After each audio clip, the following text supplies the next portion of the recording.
Bonsoir à tous, bienvenue sur 8 Mont-Blanc à la une de ce vendredi 10 juin. La communauté musulmane d'Annecy pousse un ouf de soulagement après la décision du tribunal administratif de Grenoble.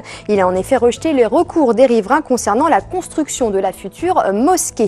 Le Grand Bornand devrait accueillir une étape de Coupe du Monde de biathlon en 2017. L'IBU, l'instance qui régit le biathlon mondial, a procédé à une visite du site ce vendredi afin d'homologuer le stade. Enfin, nous irons à la rencontre de Michel Clavier. Il conçoit et fabrique des planeurs radiocommandés de haute technologie. Il est d'ailleurs l'un des derniers fabricants en Europe à construire de tels engins. Mais avant de développer ces titres, le verdict est tombé dans le procès de la mort d'un policier chambérien, Cédric Papatico. Les 5 suspects ont été condamnés à des peines allant de 29 ans à la prison à perpétuité. Les jurés ont globalement suivi les demandes de l'avocat général qui avait requis des peines allant de 20 ans à la perpétuité. Ces 5 hommes étaient jugés depuis 2 semaines pour avoir mortellement heurté avec un 4x4 Cédric Papatico lors du cambriolage du Darty de Saint-Alban-l'Hesse. Le verdict a été suivi d'agitation dans le box des accusés où les forces de l'ordre ont dû intervenir pour maîtriser ces accusés. Quant à la veuve de Cédric Papatico, elle a déclaré « Le soulagement, je ne l'aurai jamais. Je voudrais que Cédric soit là, mais pour lui, je suis satisfaite. » Les accusés pourraient faire appel. Après des années de combat, le tribunal administratif de Grenoble vient de donner raison à la communauté musulmane d'Annecy. Il y aura bel et bien une nouvelle mosquée rue des Alpins. Les travaux ont débuté et la mosquée devrait voir le jour d'ici 15 mois. Reportage. 14 ans que la communauté musulmane attendait sa nouvelle mosquée. Le tribunal de Grenoble a tranché, les multiples recours des riverains ont été rejetés. Un soulagement pour l'association Nouvel Avenir. Depuis 1 an, elle a concerté les habitants et revu son projet. Nous avons coupé l'ancien projet, nous l'avons rapetissé, nous l'avons mis au minimum, c'est-à-dire on l'a coupé en 2 en ce qui concerne les salles de prière, enfin la dimension ainsi que l'architecture elle-même. C'est une architecture qui s'intègre, le bâtiment s'intègre parfaitement aux autres bâtiments du quartier. Un autre des points contestés du projet par certains riverains, c'est le manque de place pour se garer dans le quartier. Là aussi, des efforts ont été faits. Un parking de 40 places au lieu de 20 verra le jour et le maire mettra à disposition l'avenue de Brogny le vendredi, jour de prière et d'affluence. Là non plus, pas assez pour les opposants qui n'ont pas répondu à nos sollicitations. Pour Nouvel Avenir, c'est également l'ambiance générale en France qui pose problème. Il y a un climat de peur qui engendre ces crispations.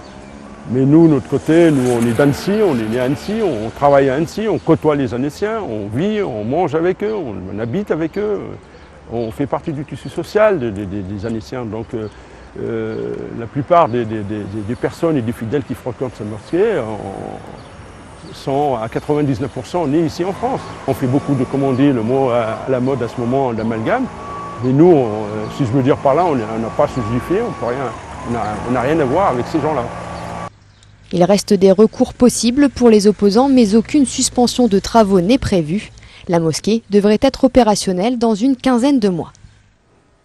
Ce jeudi 9 juin se déroulait la réunion de bilan de mandat de la Chambre de commerce et d'industrie de Haute-Savoie. La CCI exposait ses résultats obtenus par ses élus et ses collaborateurs, mais aussi par tous ses partenaires. Guy Métral, président actuel depuis 2004, tenait à montrer que ce n'est pas l'œuvre d'un seul homme, mais bel et bien d'une équipe.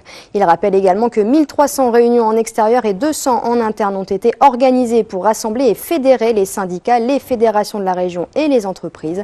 Toutes ces actions ont été mises en marche dans la continuité des axes définis par un plan de mandature signé en 2015. Le mandat se termine d'ailleurs en octobre et la nouvelle équipe prendra place le 2 novembre prochain après 1 mois de campagne. Guy Métral est d'ailleurs candidat à sa propre succession. On l'écoute au micro d'Olivia Boisson. Je suis candidat, oui, je voudrais terminer tous les travaux que j'ai mis en place et je voudrais aussi continuer à progresser, à faire progresser la Haute-Savoie au niveau régional dans le cadre de Auvergne-Rhône-Alpes. Et je voudrais aussi commencer à préparer une équipe pour le futur, parce que après moi, il y en aura d'autres. Et mon objectif, c'est de laisser une table propre et une assiette bien propre pour tous ceux qui arriveront derrière. Nous avons déjà lancé le cadre, voté en octobre 2015, aussi bien, toutes les fédérations et les syndicats. On a fait ce vote en 2015 pour donner le cap du prochain mandat. Les grandes lignes, c'est quand même toujours sur la création, sur la transmission, sur le développement international, sur le développement au niveau national, sur la formation, et tout ça, c'est cadré. Après, on ajuste à la marge en fonction des territoires. C'est un cap que nous faisons et que nous mettons en place tous ensemble. C'est 100 élus qui décident d'un programme collectif. La Coupe du Monde de biathlon de retour en Haute-Savoie, on le savait déjà, mais cette semaine, l'IBU, l'instance qui régit le biathlon mondial, a procédé à une grande visite du site du Grand Bornand afin d'homologuer le stade. Un contrôle technique et logistique qui devrait rapidement aboutir sur l'officialisation de la tenue d'une étape de la Coupe du Monde de biathlon fin 2017. Sébastien Germain nous en dit plus. Un stade de biathlon niché en plein cœur du village. Voilà pour les organisateurs le principal atout de l'étape de Coupe du Monde de biathlon Annecy-le-Grand Bornand, qui devrait accueillir les meilleurs biathlètes du monde du 11 au 17 décembre 2017. C'est vrai qu'on a un vrai succès auprès des athlètes, de pouvoir se déplacer depuis leur hôtel jusqu'au stade à pied. On a cette ambiance aussi qui inonde à la fois le stade et le village le soir après les compétitions. En attendant l'officialisation de la nouvelle homologation du stade, deux membres de l'IBU, la Fédération internationale de biathlon, ont procédé à une visite des installations et des équipements déjà présents. C'est une inspection pour une prolongation de licence, donc on ne part pas de zéro. Comme je vous le disais, il n'y a pas eu de changement majeur de règlement et ce qu'on fournit reste à l'identique. Moi comme eux, quand je regarde le site aujourd'hui avec le gazon, je le vois enneigé, je vois les barrières, je vois l'aire de départ, d'arrivée. C'est une question d'habitude, d'expérience et donc ça ne pose aucun problème. Ce sera donc une deuxième édition pour le site bornandin. En 2013, l'étape au Savoyarde avait été un succès populaire et sportif. Et comme le hasard fait décidément bien les choses, en décembre 2017, le plateau devrait à nouveau être bien relevé. Ça va être une très belle édition puisqu'on va être quelques mois avant les JO. Donc on aura vraiment un plateau d'athlètes. Personne ne fera l'impasse, donc on aura vraiment toutes les équipes qui seront là, toutes les stars du biathlon. Et on aura 6 compétitions pendant 4 jours. Donc on aura vraiment un très bel aperçu de ce que va être le biathlon sur le début de saison. On devrait avoir donc des épreuves sprint, poursuite et mass start. Voilà pour l'instant ce qui se dessine. Mais encore une fois, ça peut encore changer. Environ 1200 personnes au total seront réquisitionnées pour le bon fonctionnement de la compétition, qui a une autre spécificité notable. La différence avec un site traditionnel, c'est que le site de Grand Bornand est un site en grande partie temporaire. Donc il faut une grande expérience pour imaginer les choses mises en place par rapport à un site qui est 4 saisons où en 24 heures et 365 jours par an, on peut poser un événement sur ce site. Et pour ne pas revivre la mésaventure de 2011 qui avait vu l'annulation de l'épreuve à cause du manque de neige, des mesures ont été prises pour parer à toute éventualité. Comme chaque vendredi, nous vous emmenons en dehors de nos pays de Savoie. Aujourd'hui, direction la Suisse avec nos confrères de Léman Bleu. C'est notre rubrique Regarde ailleurs. La régate du Bol d'Or se déroule sur le Léman tout le week-end. L'occasion de découvrir les coulisses de la fabrication des voiles. L'entreprise que vous allez découvrir est la dernière de Suisse. 450 à 600 voiles sortent chaque année des entrepôts. Reportage. Un entrepôt au milieu de Mérin qui ne cache pas moins qu'une des dernières voileries qui conçoit et fabrique en Suisse. Aux manettes, depuis le début, les associés et régatiers Nicolas Berthoud et Jean-Luc Lévesque. Alors ça a commencé en 1991 et on a créé avec Nicolas Berthoud alias Canard la voilerie Repsel, depuis bientôt maintenant 26 ans. Si la région est favorable à l'implantation d'une voilerie, c'est que tout simplement le Léman est considéré comme un laboratoire de la voile. Dès la fin des années 80, c'est en tout cas ici que l'on pouvait admirer les plus beaux bateaux. Et pour fabriquer une voile, ça commence d'abord par une étape décisive, le dessin. Et ça, c'est le rôle de Jean-Marc Menard. On veut toujours qu'une voile dure le plus possible, mais si c'est pour de la régate, on va faire des compromis pour gagner du poids. Si c'est pour la croisière, on va choisir des matériaux beaucoup plus résistants. Enfin, il y aura tout un programme, donc ça c'est important. La géométrie, c'est toujours très important, donc on veut adapter la voile le plus possible au bateau, à ses besoins. Alors des fois, on va vraiment chercher à exploiter le maximum de surface possible, puis d'autres fois, on va réduire un peu la toile si c'est des voiles de gros temps. Donc il faut adapter ça, donc c'est toujours des points importants. Viennent ensuite de nombreuses étapes, le temps de fabrication d'une voile allant de 1 à 15 jours selon sa taille. Après, c'est C'est la fabrication du tissu si on part sur une membrane, autrement ça peut être la découpe, si on part sur un tissu existant. Après il y a le montage des voiles, la couture des laises. Après quand toute la voile est assemblée et renforcée, il y a le pourtour des voiles, donc ce qu'on appelle le ralingage, aussi bien des chutes, bases et guindons. Et puis pour finir, on a tout ce qui est finition. Finition, c'est finition des points, donc pose des lattes et ainsi de suite.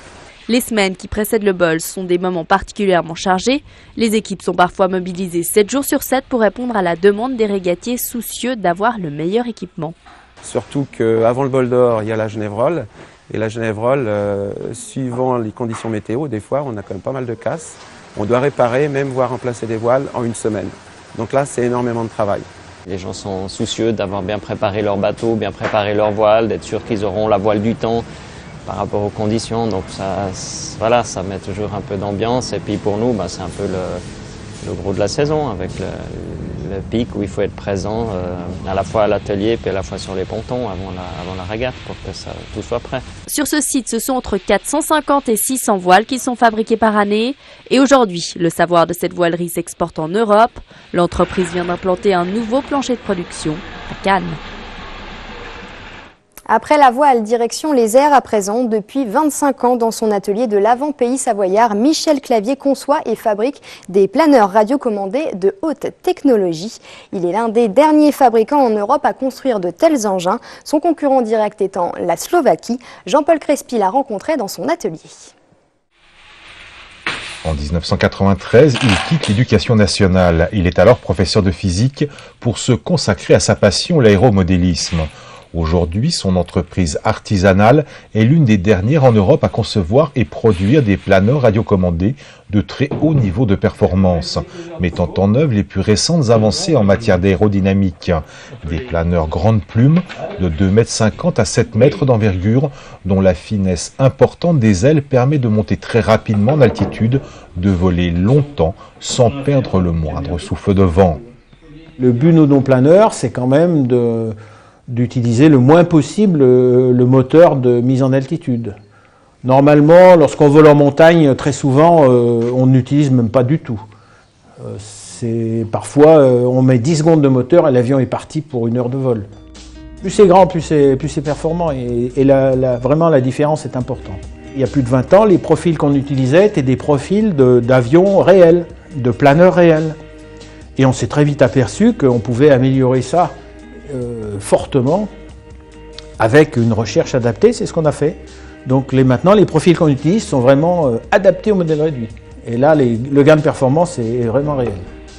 Dans l'atelier, l'accent est mis sur une préfabrication très poussée et sur une réduction du poids du modèle, des méthodes de construction personnelles et un pas important vers la pratique la plus aboutie du vol à voile radiocommandé. Les modèles qui sortent de cet atelier ont des durées de vie extrêmement longues, qui font que, quand on fait le prix de revient global, un modèle MCM, ça coûte pas plus cher qu'un modèle qui arrive de Shanghai. Après, ce que j'espère, c'est que ça peut motiver quelqu'un à reprendre l'activité, on verra. C'est une question qui commence à se poser aujourd'hui. Il faudrait que que je puisse transmettre à quelqu'un, ça serait bien, oui. Avec des centaines de modèles produits et commercialisés partout dans le monde, la petite entreprise de Saint-Jean-de-Chevelu poursuit son développement. Son carnet de commandes est à l'image de l'ingéniosité de l'artisan. Il poursuit lui aussi son ascension, sans faiblir. L'Euro de foot débute ce soir, mais si vous n'êtes pas fan de ballon rond, il vous reste le festival d'animation d'Annecy. Il débute officiellement le 13 juin. Les derniers préparatifs sont en cours, comme vous pouvez le voir sur ces images d'Olivia Boisson. Mais dès ce week-end, vous pourrez avoir un avant-goût avec plusieurs projections proposées au cinéma Pathé d'Annecy. Dans la limite des places disponibles, vous pourrez assister gratuitement à plusieurs projections. C'est la fin de cette édition. Merci à tous de l'avoir suivi. Tout de suite, vous retrouvez Rhône-Alpes Actu. Passez un très bon week-end et à lundi.